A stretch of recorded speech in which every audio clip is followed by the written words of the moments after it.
Assalamualaikum warahmatullahi wabarakatuh. Alhamdulillah, selalu saja kita memuji Allah Subhanahu wa taala. Sebagai seorang muslim tidak pernah bosan, tidak pernah putus asa atas rahmat Allah. Karena kalimat alhamdulillah adalah kalimat suci, kalimat mulia, kalimat penuh dengan berkah, dan dijadikan oleh Allah Subhanahu wa taala sebagai kalimat terima kasih, bersyukur, yang pasti dengan itu segala kebutuhan kita akan dipenuhi olehnya. Juga kita panjatkan selanjutnya salawat dan taslim, salam hormat kita kepada utusan sang pencipta Allah yang telah membawa kepada kita hukum halal haramnya sehingga kita punya panduan hidup. Kita tahu mana boleh, mana tidak boleh. Dan juga mengucapkan satu kali salam hormat kepada jadi balas oleh Allah 10 kali tambahan rahmat. Maka jadilah orang yang setelah memuji Allah Alhamdulillah juga selalu memanjatkan salawat dan taslim kepada Nabi besar Muhammad sallallahu alaihi wasallam. Melanjutkan bedah buku kita Riyadhus Shalihin yang ditulis oleh Imam Nawawi rahimahullah, dan kita alhamdulillah sudah menyelesaikan bab yang sebelumnya, perintah menjaga sunnah Nabi alaihi salatu wassalam.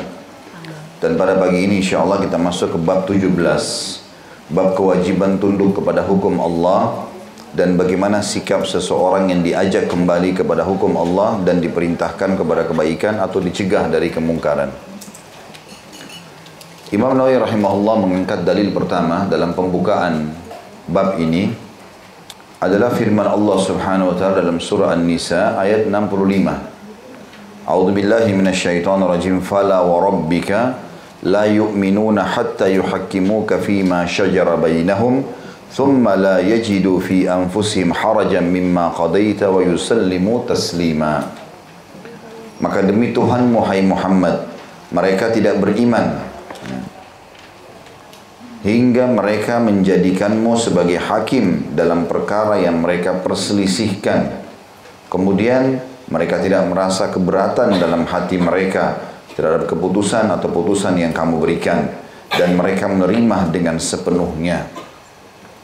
Ayat ini sangat jelas dan gamblang bagaimana seseorang dianggap beriman oleh Allah Subhanahu wa taala pada saat dia mau menerima hukum Nabi Muhammad sallallahu alaihi wasallam. Tentu ini dimaksud adalah hukum Al-Quran dan Sunnah. Karena Nabi SAW dalam firman Allah yang lain dikatakan, A'udzu billahi minasyaitonir rajim wa ma yantiqu 'anil hawa in huwa illa wahyun yuha. Dia tidak pernah berbicara sesuai dengan hawa nafsunya, tapi dia berbicara sesuai dengan wahyu yang diberikan kepadanya. Maka tidak ada hukum bagi seorang muslim kecuali hukum Allah. Tidak ada kepatuhan dan ketundukan kecuali kepada Allah. Tidak ada takut dan cinta atau loyal kecuali kepada Allah atau di jalan Allah. Semua yang dicintai Allah sebagai seorang muslim kita cintai, termasuk amal saleh dan pelaku-pelakunya atau pelaksana amal saleh itu. Dan kita membenci semua yang dibenci oleh Allah dari kekufuran, kemunafikan, kemusyrikan, kemaksiatan, karena bentuk kepatuhan kepada Allah Subhanahu wa taala. Hukum yang paling baik adalah hukum Allah. Dan sudah pernah saya jelaskan, saudaraku seiman, tentu ini juga sekaligus kita menghadapkan dengan keadaan kita sekarang. Sangat disayangkan umat Islam sekarang menjauhi hukum Allah. Lalu mereka bergantung kepada hukum-hukum manusia. Hukum manusia bisa berubah, bisa salah. Tapi hukum sang pencipta Allah tidak akan mungkin salah. Sebagaimana kita tahu tidak akan mungkin luput dan salah masalah pergantian siang dan malam. Masalah populasi manusia, hewan dan tumbuh-tumbuhan. Masalah jumlah daun yang ada di pohonnya atau di dahannya.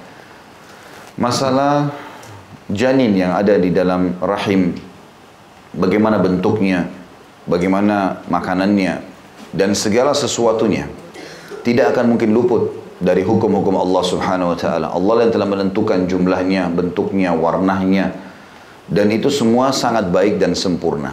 Begitu juga dengan kebutuhan-kebutuhan kita dalam menerapkan peraturan-peraturan dalam kehidupan. Makan, minum, berpakaian, bergaul, mencari pendapatan, berpolitik, semua hukum Allah Subhanahu wa taala, dan itu yang terbaik. Selain hukum ini tentu tidak akan sama dengan hukum Allah Subhanahu wa taala. Kita telah berkuasa di muka bumi ini sebagai kaum muslimin dari zaman Nabi sallallahu alaihi wasallam, sudah saya sebutkan lebih dari 1300 tahun ini. Dan kita tidak menguasai dunia sebagai umat Islam hanya 90 tahun sekian saja. Kalau sekarang kita berada di tahun 1440 ya. Hijriah, maka berarti sudah 1440 tahun Nabi hijrah ke Madinah. Ya, seperti itu kurang lebih ya. Kalau kita hitung dari tahun pertama Hijriah, dan ini sudah pernah saya sebutkan rasionalnya, saya ulangi kembali untuk mereview karena bahasan kita berhubungan dengan masalah itu. Tahun 1 Hijriah adalah tahun pertama Nabi SAW hijrah ke Madinah. Dan beliau mulai mendirikan negara Islam pada saat itu. Perlu kita garis bawahi, pada saat itu Madinah hanya kampung kecil. Tidak ada, ya, tidak dilirik oleh orang-orang dunia. Bahkan negara adik kuasa, tidak ada yang berminat untuk menguasai Madinah. Ada Rusia, ada Persia yang menguasai setengah dunia pada saat itu, dan ada Romawi yang menguasai juga setengah dunia yang tersisa. Nggak ada yang memperebutkan Madinah, karena Madinah hanya penghasilan kurma. Nabi SAW pergi ke sana, lalu mendirikan negara, dan tidak pernah satu kali pun disebutkan dalam riwayat Nabi SAW safar ke Romawi atau ke Persia untuk mencari tahu tentang peradaban mereka, ekonomi mereka, militer mereka, sama sekali. Nabi SAW membangun dari nol, asasnya Al-Quran dan Sunnah. Nggak ada yang lain. Halal yang Allah halalkan, haram yang Allah haramkan. Diterapkanlah hukum tersebut di tahun 1 Hijriah. Mulailah berdiri negara pertama Islam, 10 tahun, bahkan masuk tahun ke-11, Nabi SAW berhasil menguasai seluruh jazirah Arab. Di tahun 11 sampai tahun 13 Hijriah, Abu Bakar menyelesaikan fitnah internal. Karena muncul para penolak pembayar zakat. Mereka menganggap zakat hanya wajib dibayar pada saat Nabi SAW hidup. Maka dikenal dengan mani'uz zakah, dan Abu Bakar memerangi mereka. Muncul nabi-nabi palsu. Mereka melihat bagaimana Nabi SAW dengan 10 tahun di Madinah berhasil menguasai jazirah Arab. Maka mereka juga keluar mau mengaku sebagai nabi. Muncul Musailamah al-Kadzdzab, muncul Al-Aswadul Unsi. Maka ini semua muncul dan diperangi oleh Abu Bakar. Kemudian selesai fitnah internal itu dalam 2 tahun. Setelah itu, zaman kejayaan Umar, tahun 13 sampai 23 Hijriah, 10 tahun berturut-turut, di sini masa emas ekspansi Islam. Karena mayoritas wilayah Persia yang berada di timur Jazirah Arab, itu takluk di tangan kaum muslimin. Di tahun 16 Hijriah, Umar bin Khattab mengutus Sa'ad bin Abi Waqqas radhiyallahu anhu dengan 30.000 pasukan menembus Iran, Irak, Rusia, Afghanistan. Ini semua takluk di tangan muslimin. Dengan 30.000 orang melawan 240.000 pasukan Persia. Dan berhasil mengalahkan itu. Dan uniknya pada saat itu, semua yang datang, mayoritas yang datang itu rata-rata dari kaum muslimin orang miskin. Nah, bahkan ada di antara mereka yang datang itu hanya membawa perlengkapan perang yang sangat sederhana. Ya, ada yang membawa pedang tua, ya, ada yang membawa perisai, tapi perisainya sudah retak. Nggak ada sesuatu yang istimewa dari pasukan pada saat itu. Dan pada saat Kisra Persia itu mengutus surat kepada pasukan Sa'ad bin Waqqas untuk supaya mengutus satu orang. Apa sih mau kalian datang ke wilayah kami nih? Bukankah kalian itu dari padang pasir dulunya? Kalau kalian cuma butuh duit, kami kasih duit. Butuh makanan, kami kasih makanan. Maka Sa'ad bin Waqqas mengutus seorang badui, sahabat Nabi, yang datang ke istana Persia, Kisra pada saat itu, Kisra istilah raja mereka, datang ke istana Kisra, kemudian dia menggunakan keledainya, masuk ke dalam dengan keledainya. Lalu dia menggunakan tombaknya ditusuk-tusukkan ke karpet, ya, Kisra pada saat itu yang sangat mewah. Semuanya orang datang ke istana itu, ya, turun dari tunggangannya, pakaiannya bagus. Ini orang Badui dengan pakaiannya apa adanya tampil. Maka orang-orang kerajaan Persia ngelihat, mau apa orang ini datang ke sini? Ditanya, mau apa kamu datang ke sini? Kalian datang ke sini untuk apa ini? Gitu kan? Untuk makanan kah? Untuk minuman kah? Kami bisa kasih kalian. Apa kalian sudah tahu kekuatan kami berapa banyak? Ini habis loh kalian ini, kami bantai lah, apalah, kata-kata menakutkan gitu. Sahabatnya cuma senyum. Dia bilang, kami datang hanya untuk mengeluarkan kalian dari menyembah makhluk kepada menyembah Sang Pencipta. Itu saja. Kalian patuh, kalian mau yakin ada Tuhan namanya Allah, kerajaan kalian tetap milik kalian, harta milik kalian, kami nggak butuh apa-apa, kami akan pulang. Terima agama ini, selesai. Nggak mau terima hukum ini, maka tidak ada di antara kami dengan kalian kecuali pedang. Maka luar biasa. Coba berusaha diberikan penawaran harta, Bahkan pada saat itu dalam buku-buku sejarah dikatakan Rustum ini panglima perangnya mengatakan kepada prajurit-prajuritnya, kita coba kilaukan, kita mau lihat orang-orang ini suka harta atau tidak. Maka di singgasananya dilapisi emas, sepanjang jalan masuk pintu gerbang istana sampai ke tempat singgasana itu semuanya dilapisi dengan emas-emas, bantal-bantal yang dari sutra, mewah sekali. Maka sahabat ini lewat sambil menarik pedangnya dan menyobek ya bantal-bantal tersebut, menunjukkan kepada mereka kalau kami tidak butuh harta ini. Maka dengan pola seperti itu, pulanglah sahabat ini, lalu mengatakan kami kasih waktu kamu 3 hari. Kepada panglima perangnya, ya, Persia pada saat itu badannya tinggi besar, dikatakan ada busur panah yang dimiliki Rustam ini, nggak ada yang bisa tarik kecuali dia, saking kekarnya dan besarnya badannya. Maka sahabat ini kecil, nggak peduli. Dia mengatakan saya memberikan kamu waktu 3 hari, fikir. Kalau enggak kami akan memerangi kalian.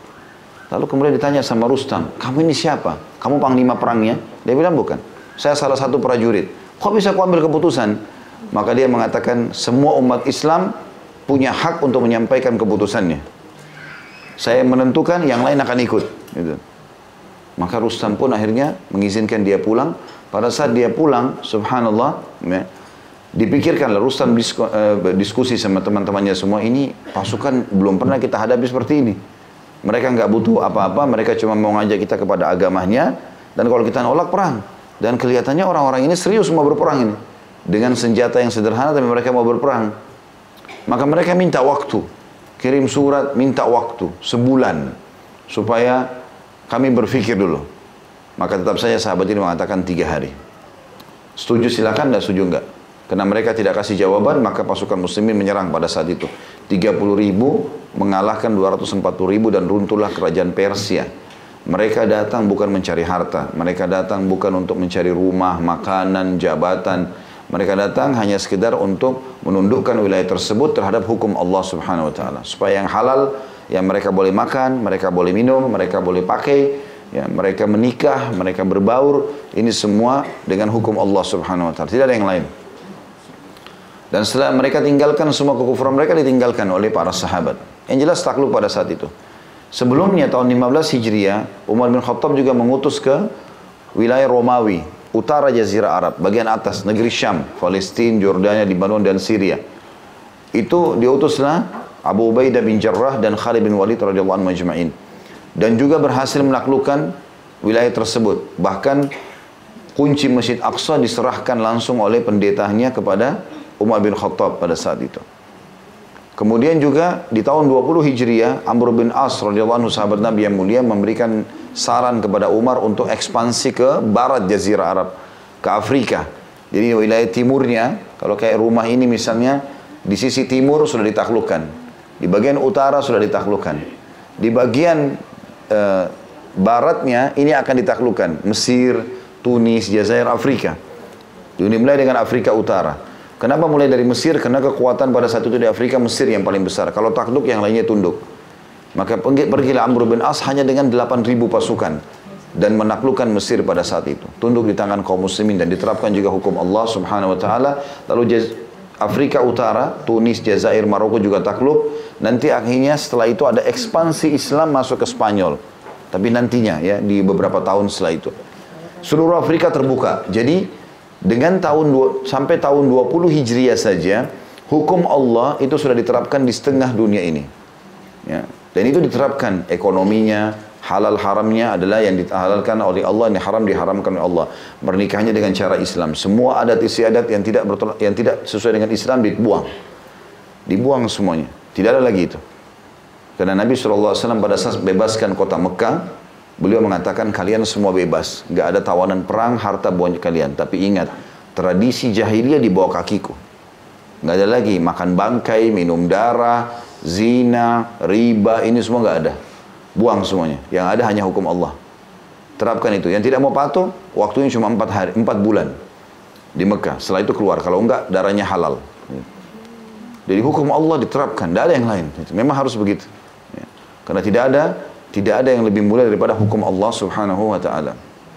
Yang jelas teman-teman sekalian, di tahun 20 Hijriah, setengah dunia dikuasai oleh kaum muslimin. Kita tidak bicara selatan Jazirah Arab, karena selatan Jazirah Arab ini laut, ya.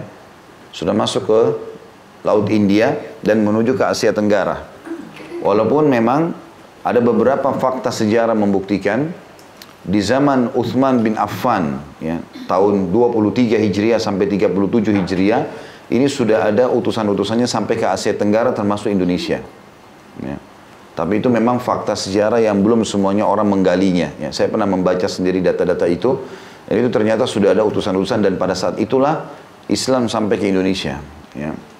Yang jelas zaman Utsman bin Affan melihat wilayah kekuasaan Islam sangat luas yang ditinggalkan oleh Umar bin Khattab. Maka beliau mulai memakmurkan wilayah-wilayah tersebut. Mulailah beliau buat kapal-kapal perang, mulailah beliau memberdayakan ekonomi umat. Dan sampai akhirnya betul-betul keadaan ekonomi pada saat itu sangat bagus. Ya. Hampir setiap hari di semua kota-kota Islam itu selalu saja Utsman bin Affan memerintahkan untuk mengirim sekian puluh ekor unta. Ya kalau kita sekarang mobil pick up gitu ya. Membawa segala macam kebutuhan masyarakat lalu di setiap sisi kota diiklankan. Hai muslimin ini hak kalian ambillah. Maka mereka datang ambil. Hari ini keju semua dibagi. Besok susu, besok gandum, besok kismis, besok ini, segala macam hal. Jadi makmur luar biasa gitu. Dan setiap umat Islam yang kaya raya ikut serta. Karena mereka tahu itu sedekah. Nyumbang juga, supaya mereka saling berbagi. Jadi makmur sekali pada saat itu. Dan tidak ada kerajaan seperti itu. Gak ada kerajaan di muka bumi ini seperti kerajaan Islam yang sudah berjaya itu. Setelah selesai Utsman bin Affan mati, terbunuh karena adanya fitnah-fitnah yang dibuat oleh orang-orang tertentu yang tidak bertanggung jawab. Di antaranya adalah Abdullah bin Saba. Abdullah bin Saba ini pendiri sekte Syiah. Dia orang Yahudi di Yaman yang pura-pura masuk Islam. Kemudian dia buat masalah nih. Masalah yang dia buat adalah dia masuk di kerajaannya Utsman bin Affan di akhir hidup beliau. Lalu dia mengatakan Abu Bakar sama Umar mengambil khilafahnya Ali. Dia nggak bilang Utsman karena Utsman lagi berkuasa. Cuma mau buat fitnah. Abdullah bin Saba, target utamanya adalah Nabi Muhammad SAW. Tapi kalau dia serang Nabi, maka secara otomatis umat pasti akan membela. Tapi dia buat kekacauan orang-orang di sekitar Nabi. Umar sama Abu Bakar adalah mertua Nabi. Ali bin Abi Thalib anak mantu Nabi. Mereka tidak punya masalah selama hidup mereka. Tapi dibuat ada masalah oleh orang ini. Kesannya ada masalah gitu. Maka akhirnya oleh Utsman bin Affan ditangkap, diusir dari Madinah. Dia buat gemuruh, ya, demo dengan orang-orang Arab Badui yang masih belum kuat imannya. Ini Utsman nepotisme, ini Utsman begini, fitnah macam-macam. Akhirnya sampai orang-orang Badui datang mengepung rumahnya Utsman bin Affan.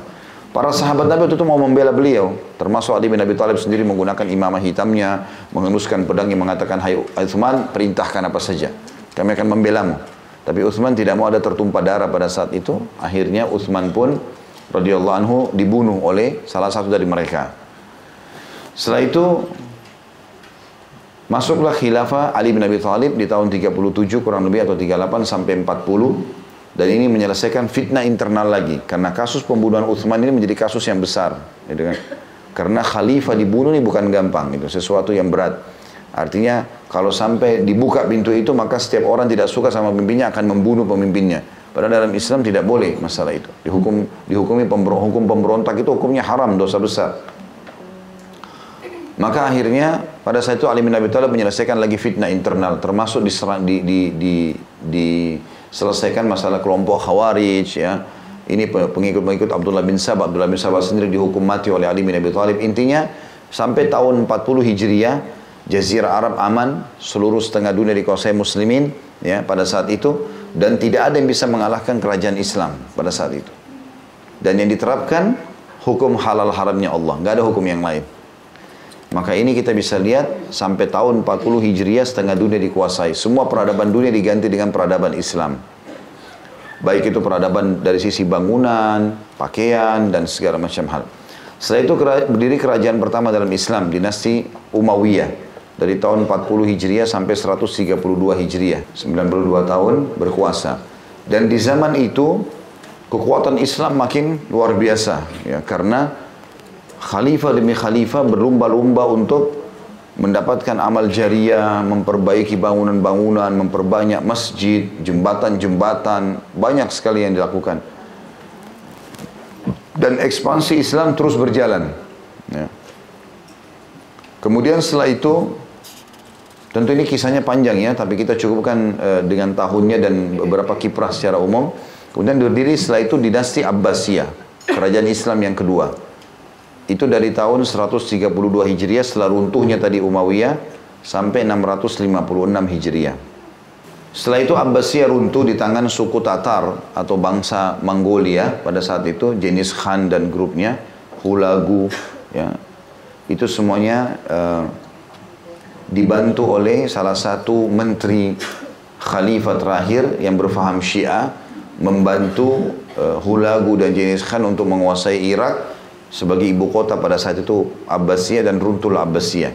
Tapi pada saat itu kekuatan Islam luar biasa gitu, dan diterapkan hukum Islam. Setelah itu berdiri kerajaan terakhir, dinasti terakhir dalam Islam yang sangat besar, bahkan lebih luas lagi jangkauannya daripada Abbasiyah, itu Utsmaniyah. Ya. Utsmaniyah ini berdiri dari tahun itu, runtuhnya Baghdad, ya, 656 Hijriah, itu kurang lebih 670-an, itu berdiri dinasti Utsmaniyah di Turki. Dan itu berkuasa sampai 1924 Masehi, kurang lebih dari sekarang ya 90 tahunan. Ya. Dinasti Utsmaniyah itu berkuasa sampai Masehinya 1924.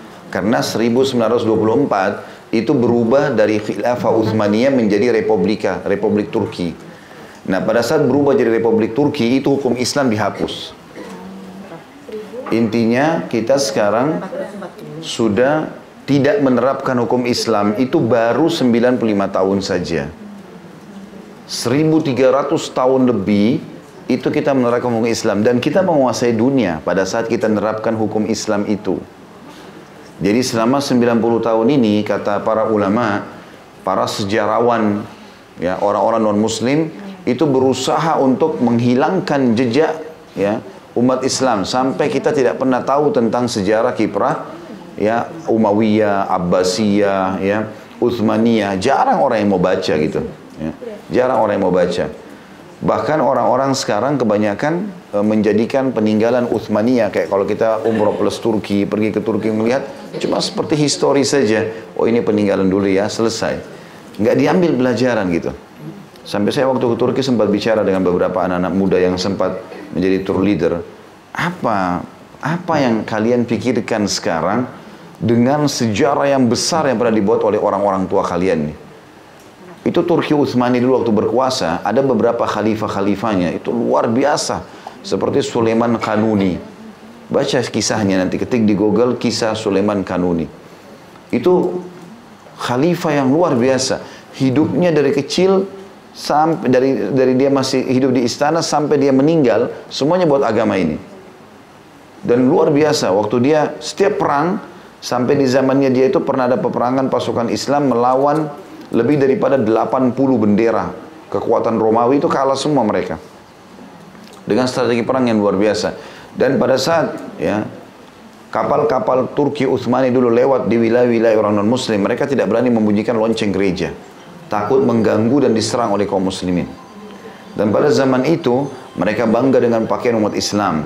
Mereka bangga dengan bahasa Arab. Kalau ada orang non-muslim dulu di wilayah Romawi, itu kalau mau melamar wanita dan bisa bahasa Arab, dianggap dia itu berpendidikan tinggi. Karena zaman dulu belum ada titel akademik. Karena bahasa Arab dianggap bahasa dunia, bahasa negara yang menguasai dunia. Turki Utsmani itu kan baru runtuh setelah Perang Dunia, ya. Terjadi Perang Dunia, dia bersekutu sama Jerman, ada kisah panjang berhubungan dengan masalah itu, akhirnya terkalahkanlah, gitu kan, seperti itu. Jadi memang kekuatan Islam dan hukum Allah Subhanahu wa taala ini adalah hukum yang paling kuat, hukum yang paling benar dan diterapkan paling adil, gitu. Sampai saya waktu susun tesis S2 waktu itu, ada salah satu survei saya nulis tentang masalah salah satu babnya itu tentang hukum Islam, ya. Di antaranya adalah ada beberapa penelitian dilakukan oleh pihak pemerintah Eropa bergabung antara Jerman, Inggris dan beberapa negara lain, melihat eksekusi yang paling bagus dan efektif buat para kriminal kelas kakap nih apa? Karena mereka sudah lakukan tembak, mereka lakukan racun, listrik, ya, distrum dan segala macam. Terus dilihat umat Islam punya kisos, penggal kepala pakai pedang. Dipelajarilah sama dia, sama mereka ini. Dan mereka temukan satu keajaiban yang luar biasa. Ternyata di antara semua bentuk pembunuhan atau ya, hukum mati bagi pelaku kriminal ini adalah yang paling cepat itu adalah pedang. Nggak ada seperti pedang. Pedang itu ditebas selesai. Karena tujuannya adalah pelaku kriminal ini mati, sudah selesai, kejahatannya hilang bersama dia. Kalau di listrik masih ada penyiksaan, dia masih tersiksa gitu kan, dan seterusnya. Maka mereka mengakui itu sampai mereka mendatangi Al-Azhar di Mesir, mereka mendatangi beberapa negara Timur Tengah, konsultasi dengan beberapa ulama. Ya, kenapa? Dan semua sepakat kalau itu adalah kisos. Ada pelaku kriminal membunuh, dibunuh, dan bunuhnya pakai pedang. Maka mereka mengakui sendiri pedang itu adalah cara eksekusi yang paling tepat. Hukum Allah nggak mungkin salah. Hukum Allah nggak mungkin salah. Saya juga pernah bilang kan, hukum had, orang dicambuk. Kalau orang mabuk itu kan dicambuk 40 sampai 80 derah. Dicambuk. Kalau orang ketahuan kedapatan minum khamar, ditangkap, dicambuk punggungnya 40 kali atau 80 kali. Di zaman Nabi SAW, di zaman Abu Bakar diterapkan 40. Di zaman Umar naikkan jadi 80. Karena makin banyak orang minum khamar, gitu kan. Maka dicambuk tambah ekstra sama dia. Saya baca sendiri survei dan itu ada di YouTube juga diangkat itu ya. Bahkan sudah ada kalau tidak salah di dubbing dalam bahasa Indonesia.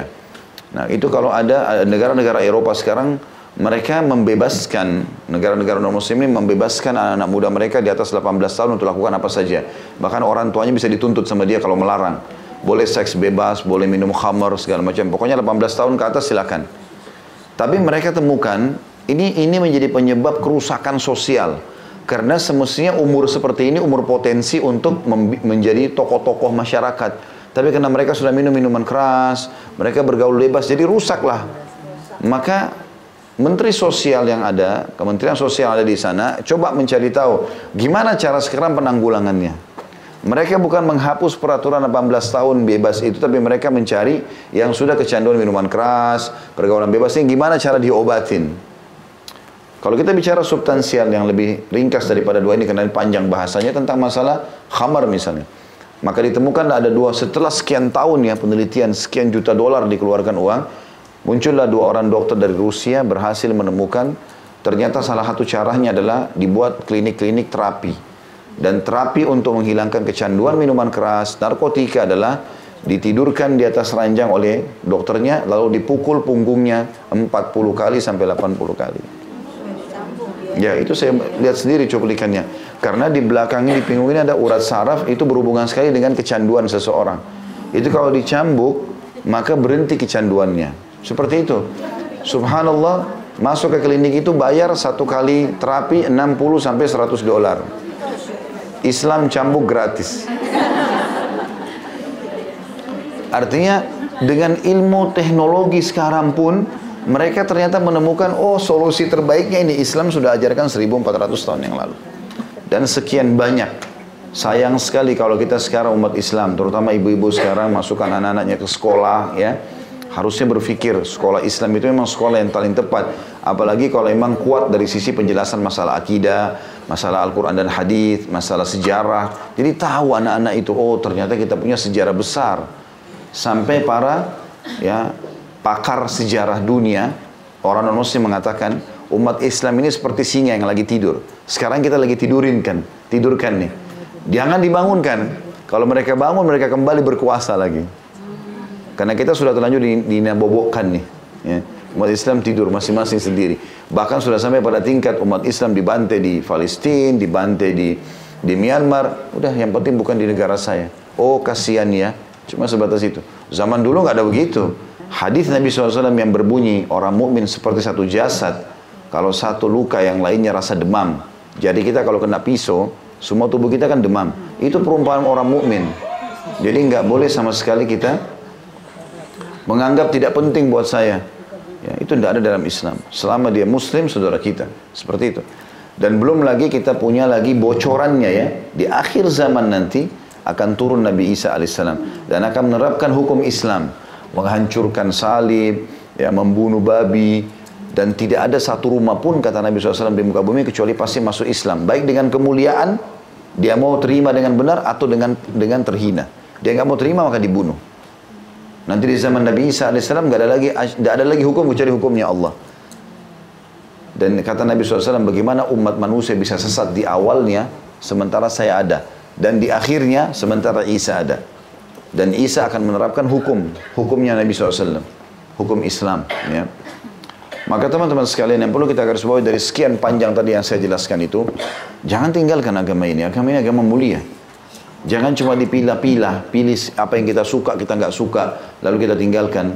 Atau kita selalu masa bodoh, tidak pernah mau belajar tambahan tentang informasi. Ini agama mulia, ajaran Allah Subhanahu Wa Taala. Dan tidak ada agama diterima sisi Allah kecuali Islam. Inna dina indallahil Islam. Allah hanya menerima Islam saja. Dan Allah mengatakan, وَمَنْ يَبْتَغِي غَيْرَ الْإِسْلَامِ دِينًا فَلَنْ يُقْبَلَ مِنْهُ وَهُوَ فِي الْآخِرَةِ مِنَ الْخَاسِرِينَ. Siapa yang coba-coba pilih selain Islam sebagai agamanya, maksudnya panduan hidupnya, makannya, minumnya, pakaiannya, segala macam, tidak akan diterima darinya di hari kiamat. Dan dia termasuk orang-orang, tidak akan diterima darinya, dan di akhirat dia termasuk orang-orang yang rugi, akan masuk ke neraka. Nggak ada pilihan yang lain, gitu kan. Sisi yang lain tentunya, selain daripada apa yang lebar tadi kita sampaikan, coba terapkan hukum Islam. Kita akan rasakan kenikmatannya sendiri. Ya. Kenikmatannya luar biasa gitu. Seperti saya pernah jelaskan survei tentang masalah hijab, ya, yang diadakan oleh teman-teman muslimah yang ada di Eropa, di Amerika. Mereka adakan survei sendiri. Berapa banyak wanita di YouTube ada cuplikan itu. Eksperimen hijab, coba deh nonton, lihat. Anak-anak muda muslimah yang di Amerika siapkan jilbab, buka seperti tenda di pinggir jalan, setiap ada yang lewat ditawarkan. Mau pakai jilbab enggak? Mau coba enggak? Bagaimana pendapat kalian tentang kami? Banyak orang nilai buruk. Tapi orang muslim dibilang, coba pakai dulu.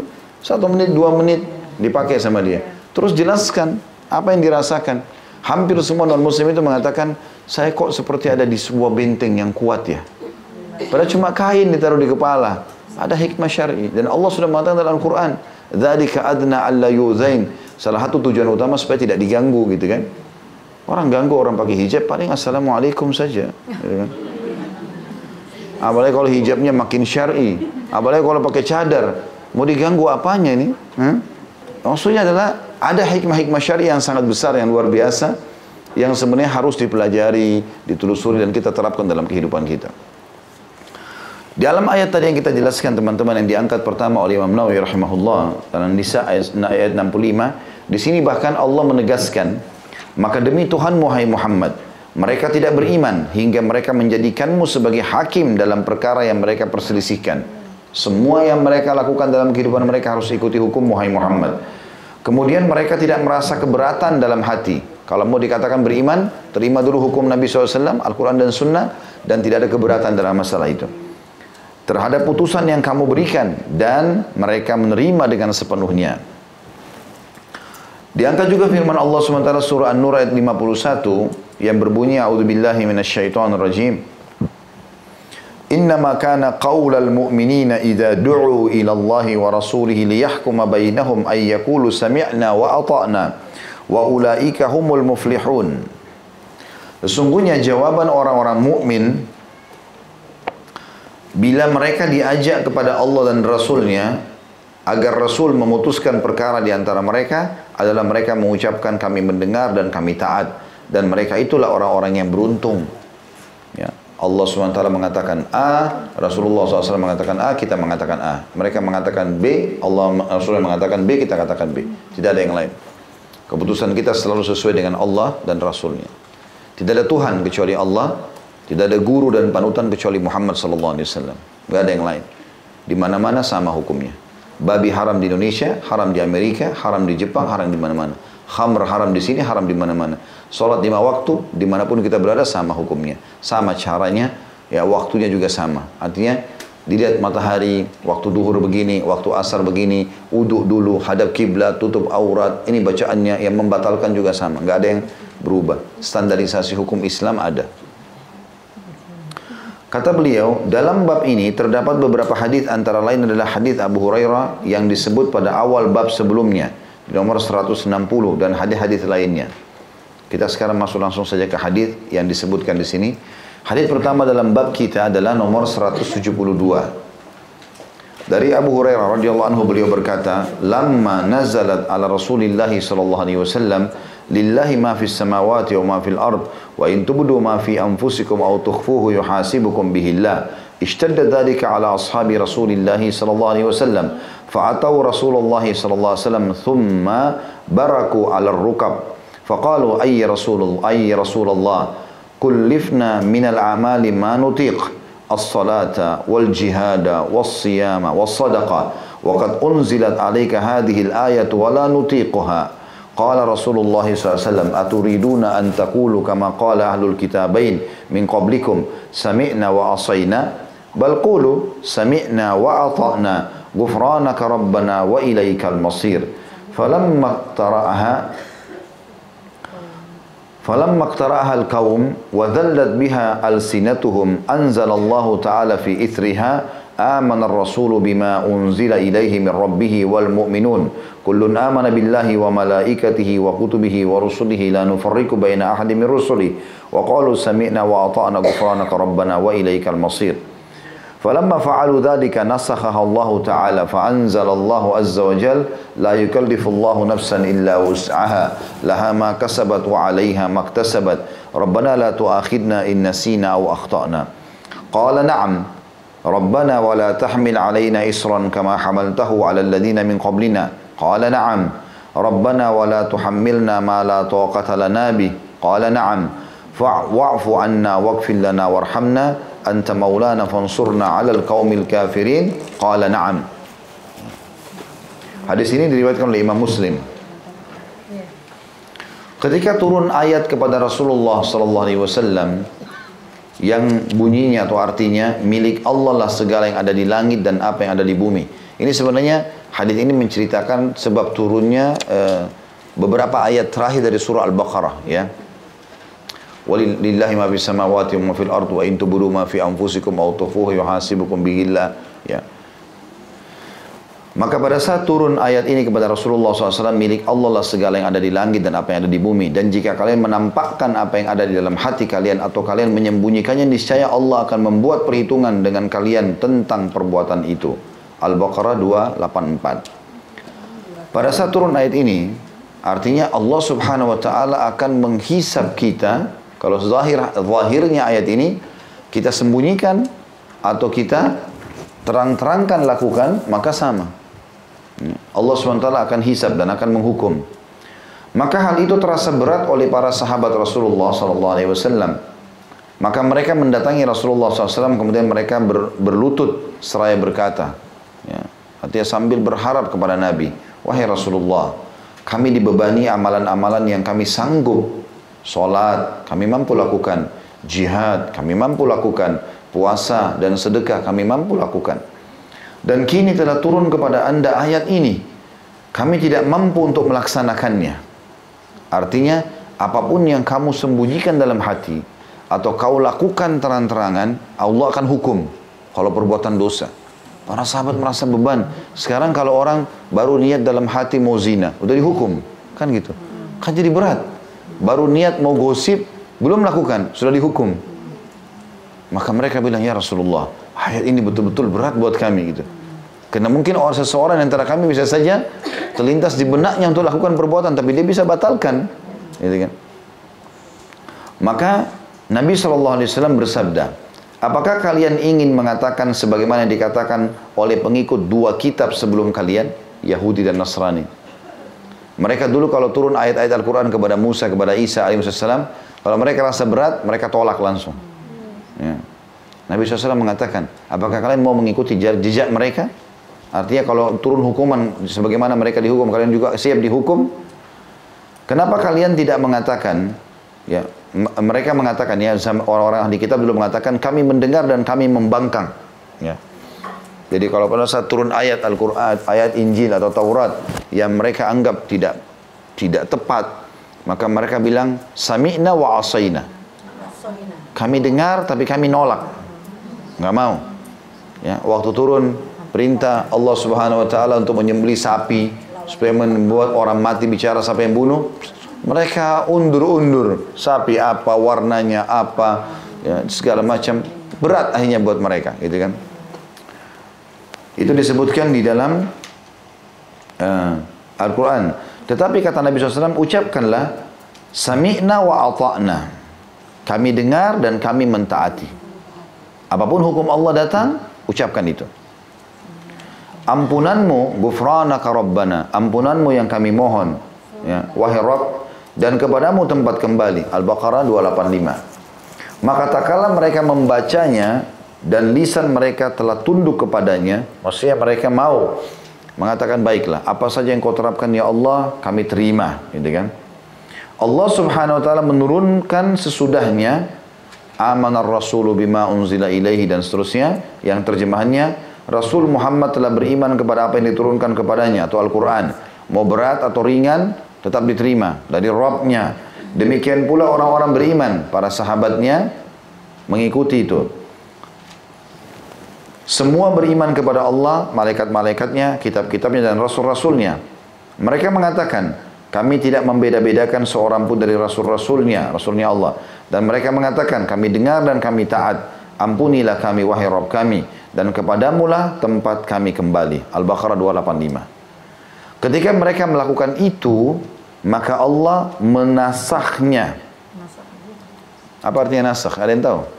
Pernah saya jelaskan tuh, nasikh dan mansukh.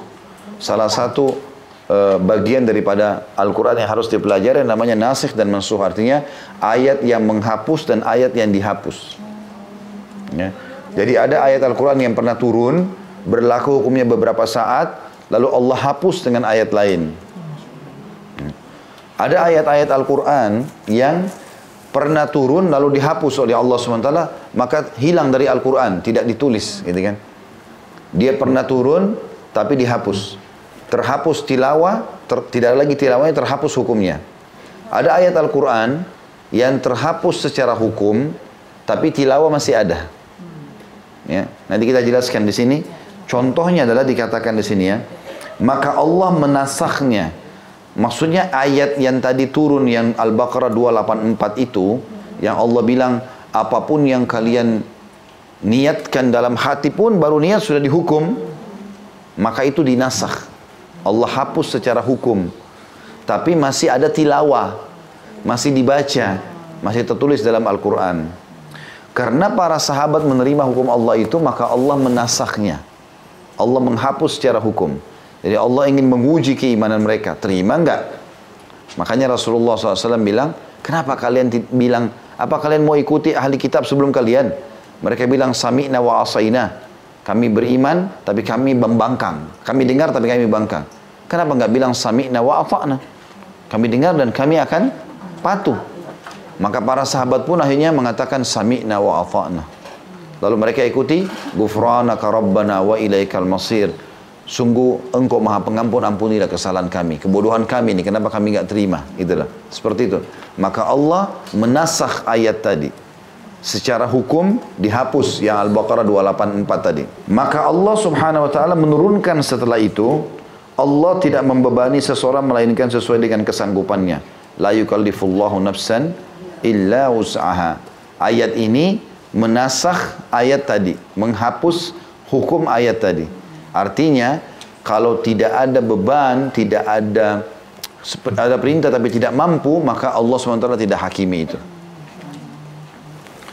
Dikatakan Allah tidak membebani seseorang melainkan sesuai dengan kesanggupannya. Dia mendapat pahala dari kebajikan yang dikerjakannya, dan dia mendapat siksa dari kejahatan yang diperbuatnya. Mereka berdoa, wahai Rabb kami, janganlah engkau hukum kami jika kami lupa atau kami melakukan kesalahan. Al-Baqarah 286. Jadi ini ayat berentetan, ya. Ya. Maka pada saat para sahabat membaca ayat ini, mereka mengatakan, la yukallifullahu nafsan illa wus'aha. Allah tidak bebankan seseorang kecuali sesuai dengan kemampuannya. Laha ma kasabat wa 'alaiha maktasabat. Kalau dia berbuat baik, jiwa orang beriman itu akan diberikan balasan. Dia berbuat jahat juga akan diberikan sesuai dengan kadar kejahatannya, ya. Maka pada saat mereka membaca ini, lalu mereka mengatakan, Rabbana La tu'akhidna in nasina aw akhtana. Wahai Tuhan kami, jangan engkau hukum kami kalau kami lupa atau kami salah. Artinya baru terlintas di hati, langsung dihukum. Janganlah kau lakukan itu, hai Tuhan kami. Artinya merengek dengan Allah. Lalu Allah jawab. Ya, di situ setelah ditulis Al-Baqarah 286, dia berfirman. Siapa itu? Allah. Jadi pada saat sahabat ucapkan itu, Allah langsung merespon, ya. Berarti mulai detik itu tidak ada hukuman bagi orang yang baru niat saja. Ya.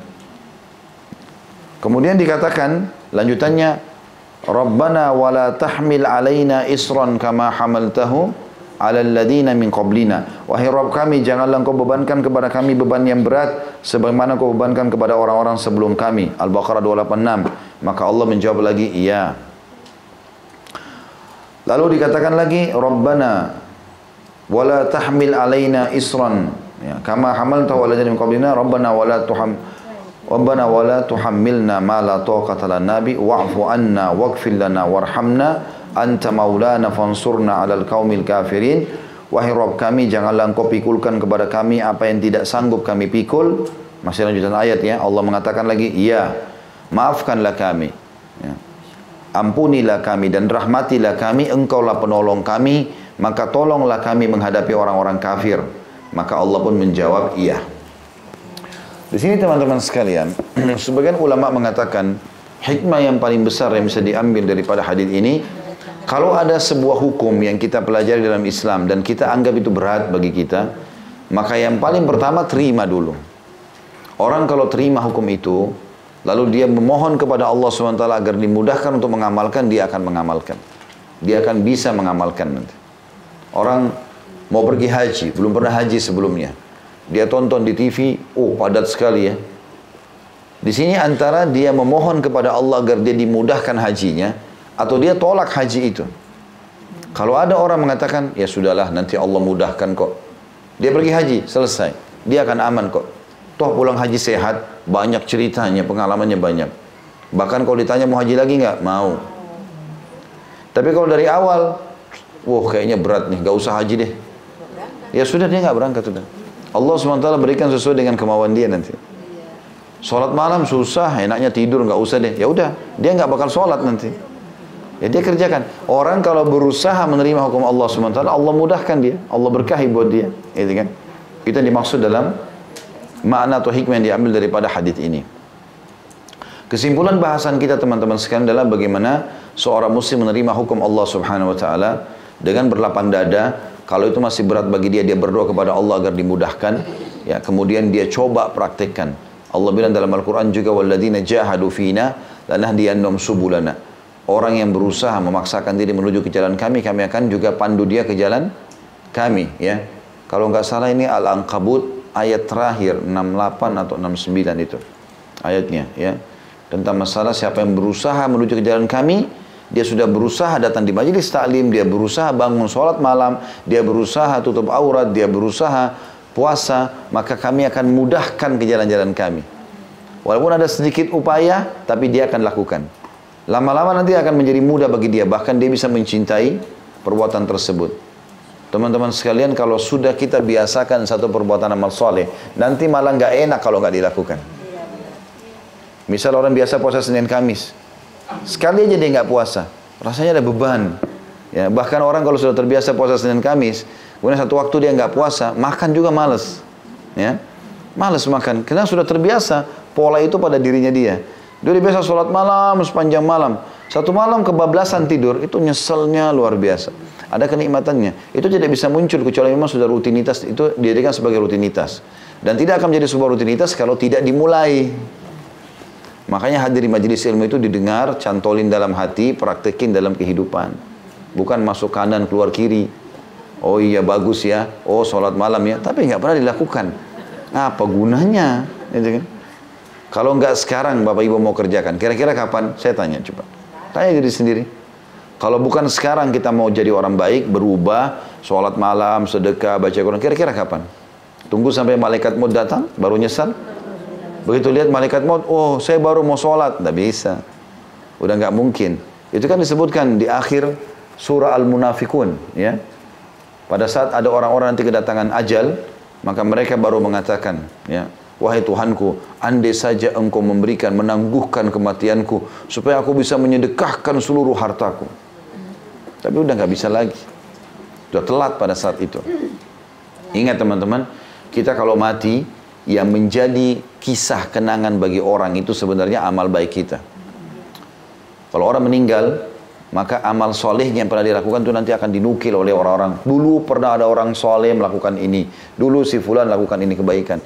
Kalau cuma harta, pakaian, dulu kelebihan fisiknya, tahtanya, cuma kisah di awal-awal kematian dia. Oh itu rumahnya, oh itu mobilnya, oh dulu dia begini, sebulan, setahun, habis itu hilang. Ya, dimakan oleh zaman, habis selesai. Tapi amal baiknya tidak. Kita sekarang sampai sekarang bisa kita nggak pernah tahu di mana rumahnya Abu Bakar, di mana rumahnya Umar, di mana rumahnya Uthman. Orang nggak tahu.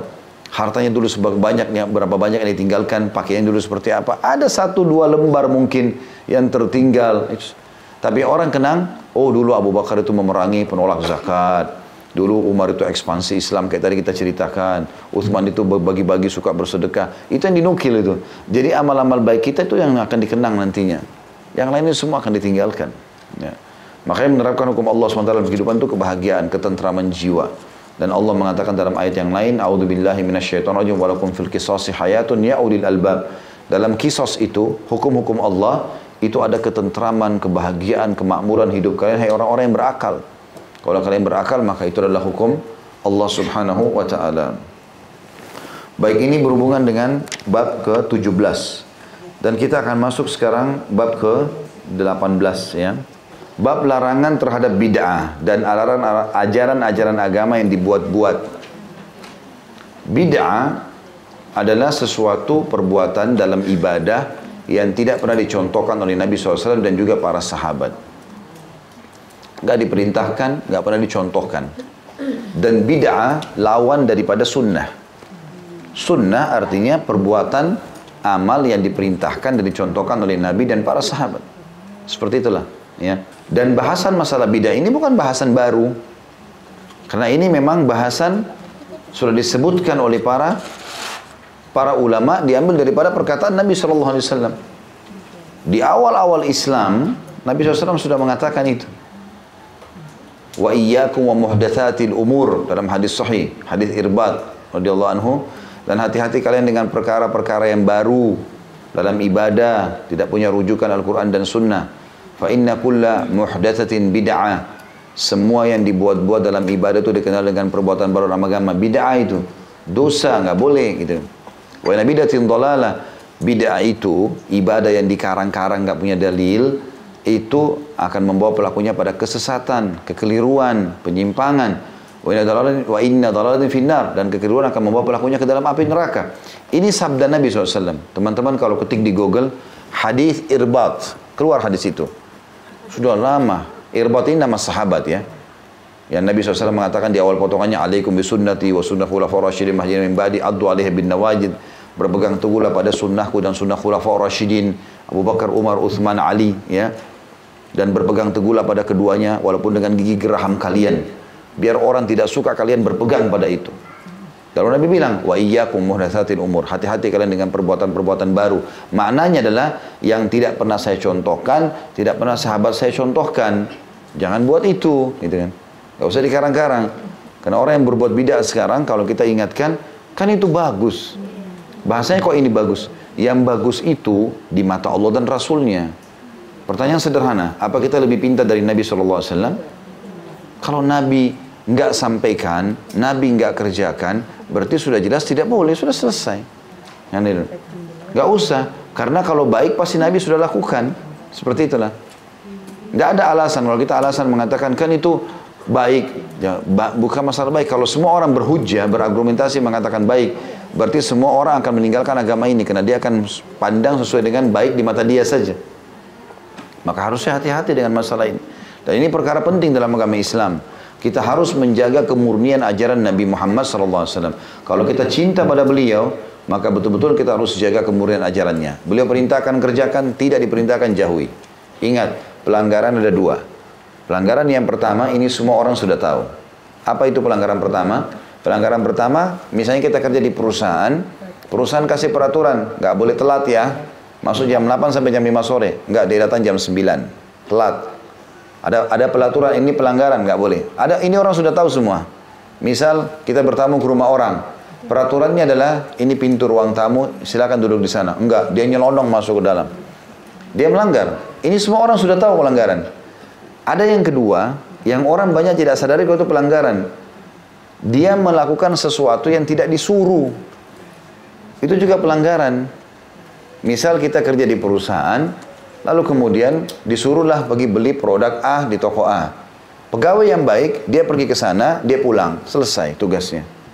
Enggak ada orang mampir-mampir sana sini. Dia buat apa yang perusahaan tidak suruh. Terbuanglah waktunya, telatlah datang, dan segala macam hal. Maka ini pelanggaran juga, kan gitu. Walaupun baik di mata dia. Saya pernah kasih contoh rasional. Teman-teman masuk di satu perusahaan kerja. Kemudian kita dikasihlah meja.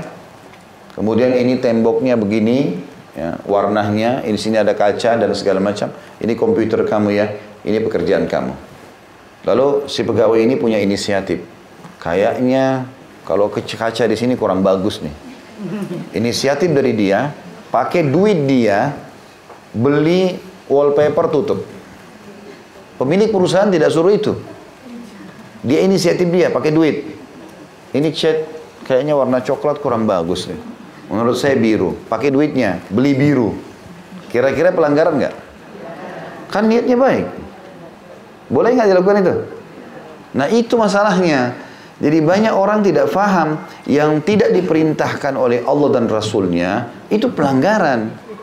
Itulah bid'ah. Itulah. Jadi kalau diingatkan, oh ini aliran keras, ini wahabi, ini begini, segala macam. Tapi sudahlah, ngomonglah terserah gitu kan. Yang penting kami sudah menyampaikan. Karena teman-teman, kita masuk lagi ke poin yang lain.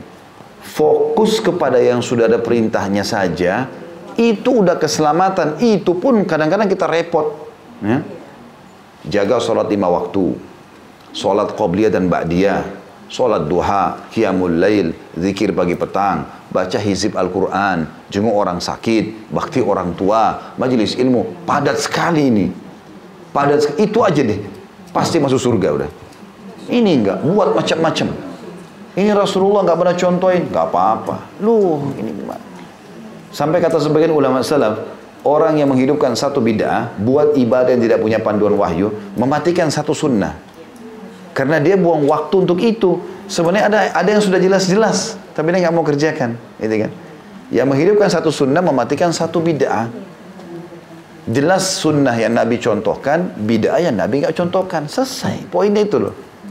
Kalau diingatkan ribut. Loh ini kan diingatkan. Tapi terserah ya. Mau terima silahkan, nggak mau terima ya sudah. Tapi nggak mungkin kami diam. Pasti akan dijelaskan kepada umat masalah itu.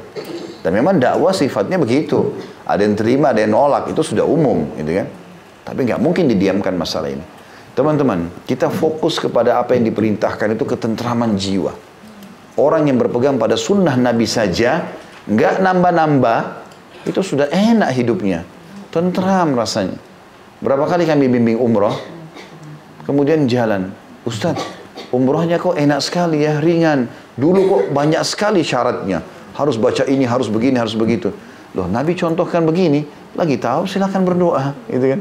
Lagi saya silakan. Rukunnya umrah itu hanya niat, ihram, tawaf, sa'i, tahallul. Selesai. Selebihnya mau berdoa silahkan. Tidak paham tanya. Udah, jadi umrahnya mudah. Oh ternyata mudah sekali ya. Dulu kayak harus begini, harus begitu.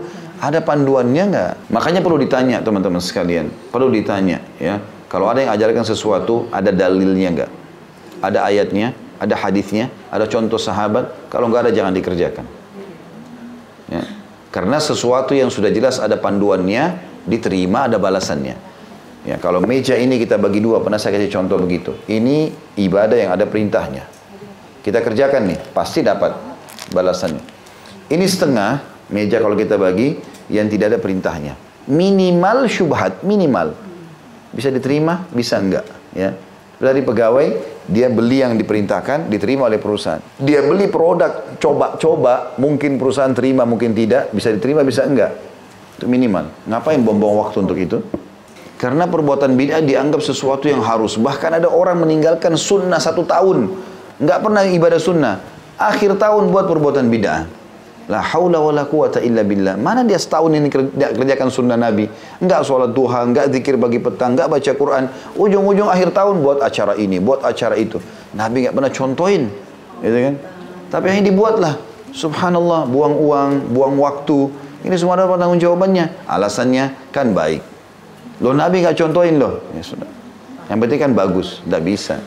Sama saja, ini orang-orang yang tetap memaksakan diri untuk melakukan perbuatan bid'ah. Seperti orang bilang dia bilang gini, kalau Rasulullah SAW hidup, ya Rasulullah maaf, mungkin karena anda lupa, mungkin karena anda tidak tahu.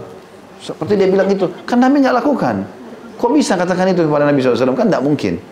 Kalau dikatakan, kalau Nabi tanya dia, kan saya nggak pernah contohin, apa yang dia mau jawab? Nah, kira-kira dia mau jawab apa? Dia mau jawab, ya Rasulullah mungkin anda lupa, mungkin anda tidak tahu. Nggak sopan benar sama Nabi ini. Salah satu bentuk keimanan kita kepada risalah Nabi Muhammad SAW adalah mengakui bahwasanya beliau tidak meninggal dunia kecuali sudah menyampaikan semuanya amanahnya Allah. Nabi SAW itu tidak meninggal dunia kecuali sudah semua disampaikan. Yang halal, yang haram, yang kecil, yang besar, semua sudah jelas. Makanya para ulama mengatakan Nabi SAW meninggal dalam kondisi meninggalkan untuk umat ini malamnya menjadi siang terang, ya, seperti ada matahari. Nggak ada sesuatu yang tidak jelas. Kata Nabi SAW, yang halal jelas, sudah saya sampaikan semua. Yang haram jelas, sudah saya sampaikan semua. Di antaranya ada hal yang samar-samar. Boleh nggak sih? Nabi bilang, siapa yang menyelamatkan dirinya yang samar-samar, nggak jelas hukumnya, nggak jelas dalilnya, dia menyelamatkan kehormatan dirinya dan agamanya. Siapa yang menjerumuskan dirinya pada yang syubhat, yang samar-samar, boleh nggak ya? Maka dia jerumuskan dirinya pada yang haram. Berarti cuma 2, halal atau haram. Syubhat masuk ke mana? Haram. Itu sabda Nabi, bukan perkataan saya. Nggak ada tengah-tengahnya. Nggak jelas jangan dilakukan, udah selesai. Anggap jadi haram dia. Ya, seperti kata Nabi SAW, orang yang jerumuskan dirinya pada yang syubhat itu, samar-samar boleh nggak ya? Misal, seperti orang jerumuskan dirinya, atau dia binasakan dirinya, seperti pengembala domba yang bawa domba-dombanya di ladang rumput, yang rumputnya lebih tinggi dari dombanya. Dia tidak tahu domba mana yang dicuri oleh serigala. Dia nggak tahu amalan mana yang Allah terima nih. Gitu. Maka cukupkan dengan yang ada perintahnya. Yang ada perintahnya aja sudah banyak. Fokus itu saja, pasti diterima. Ya. Baik. Salah satu tokoh Islam, ulama besar yang membahas masalah itu adalah Imam Nawawi. Imam Nawawi adalah salah satu guru besar dalam mazhab Syafi'i yang menulis buku Riyadhus Shalihin ini. Khusus bab 18, larangan terhadap bid'ah dan ajaran-ajaran agama yang dibuat-buat. Allah berfirman dari pertama surah Yunus ayat 32, A'udzubillahi minasyaitonirrajim. Famadza ba'dal haqqi illa dhalal. Maka tidak ada lagi setelah kebenaran melainkan kesesatan. Artinya sudah disampaikan hukum Allah, jangan tambah-tambah. Setelah kebenaran enggak ada lagi. Jangan ditambah. Juga dalam surah Al-An'am ayat 38, A'udzubillahi minasyaitonirrajim. Ma farratna fil kitabi min syai'. Tidak ada sesuatu pun yang kami luputkan di dalam Al-Kitab. Dalam Al-Quran semua sudah dijelaskan. Enggak ada yang luput. Ya. Kemudian juga firman Allah surah An-Nisa ayat 59. A'udzubillahi minasyaitonirrajim. Fa in tanaza'tum fi syai'in farudduhu ila Allahi war Rasul. Kemudian jika kalian berbeda pendapat tentang sesuatu, kembalikanlah kepada Allah, Al-Quran dan Rasul, sunnahnya. Tidak faham hukum, cari ayatnya, cari dalilnya, sunnahnya. Ada dalilnya kita kerjakan, tidak ada tidak dikerjakan. Al-An'am 153, Allah berfirman, A'udzubillahi minasyaitonirrajim, wa anna hadzal sirati mustaqiman fattabi'uhu wa la tattabi'us subula fatafarraqa bikum 'an sabili. Dan bahwa ini adalah jalanku yang lurus, maka ikutilah. Dan janganlah kalian mengikuti jalan-jalan yang lain yang akan mencerai-beraikan kalian dari jalannya. Jelas, firman Allah jelas, 30 juz Al-Quran sudah diterjemahkan, hadis-hadis Nabi juga jelas. Ya. Tidak ada sesuatu yang perlu ditambah lagi. Juga firman Allah SWT Al-Imran ayat 31, A'udzubillahi minasyaitonirrajim, Qul in kuntum tuhibbunallaha fattabi'uni yuhibbukumullahu wa yaghfir lakum dzunubakum. Katakanlah hai Muhammad, jika kalian mencintai Allah, ikutilah aku. Niscaya aku mencintai Allah, mencintai kalian dan mengampuni dosa-dosa kalian. Cukupkan dengan apa yang aku perintahkan, Allah akan cinta pada kalian. Kalau Allah sudah cinta, kita teman-teman kalau cinta pada seseorang, kita apa? Loyal. Ya. Kita akan berusaha memberikan yang terbaik pada dia. Maka seperti itulah. Allah subhanahu wa ta'ala akan mencintai kita dengan mengikuti Nabi SAW. Dan ayat-ayat dalam masalah ini berjumlah banyak dan terkenal, kata Imam Nawawi rahimahullah. Adapun hadis-hadisnya maka ia juga berjumlah banyak dan masyhur. Di sini kami cukupkan dengan menyebut sebagian saja di antaranya. Kita masuk hadis pertama dalam bab bid'ah ini, nomor 173. Dari Aisyah radhiyallahu anha, beliau berkata, Rasulullah SAW bersabda, "Man ahdatha fi amrina hadza ma laysa minhu fahuwa radd." Barang siapa yang membuat ajaran baru dalam urusan agama kami ini yang bukan merupakan bagian darinya, maka ia tertolak. Ada footnote di bawah 177. Barang siapa yang mengada-ngada di dalam Islam sesuatu yang bukan dari Islam dan tidak disaksikan oleh salah satu dalil atau pokok Islam, maka dia ditolak, tidak dianggap sedikit pun.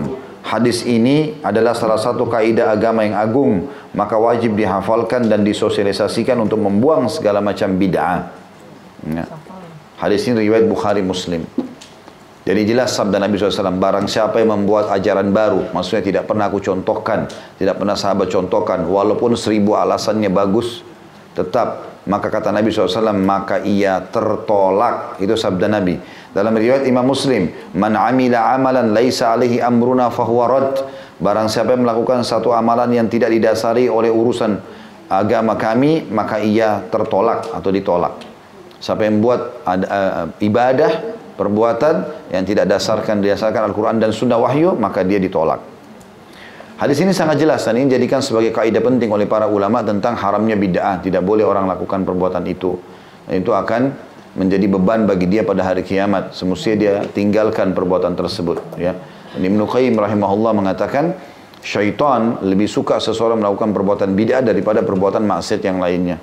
Karena orang kalau melakukan bid'ah, dia tidak sadar dirinya dalam keadaan salah. Ya. Maka dia menganggap dirinya benar. Ini berbahaya bagi dia.